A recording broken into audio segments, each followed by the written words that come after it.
আজকের আমার ঘরে এতগুলা রেসিপি হয়েছে, কার যার যেটা রুচি সেই অনুপাতে হবে। বাবা কোনটা দিয়ে খাবো গা? মাছের টক খাবো না ডিমের ঝোল খাবো? ডিমের ঝোল। মনে কি খাবো, মাছের টক না ডিমের ঝোল? আন্ডা কারি। ডিম হয়েছে 3টা, ভাগ হয়েছে অলরেডি 2জনের। এটা বড়ি ভাজা, এটা হয়েছে পুঁইঘাড়া চচ্চড়ি, এটা হয়েছে ফুলকপি তরকারি, এটা হয়েছে শাকের চচ্চড়ি, এখানে হয়েছে বরবটি, এটা কচি টকা, এটা হচ্ছে টক, এটা হচ্ছে আলু ভাজা। ঝগড়া লাগিয়েছে আবার এটা আজকে রান্না হয়েছে বলে। আর কি বাকি রয়েছে কাকিমা?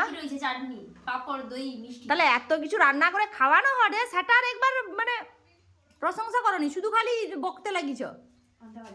কি নি কাকিমা, সেটা একবারও ভাবেনি এতগুলা রেসিপি। আট দিন পরে তার বহু ভালো হয়, তার কোনো ম্যাজিক আসবে।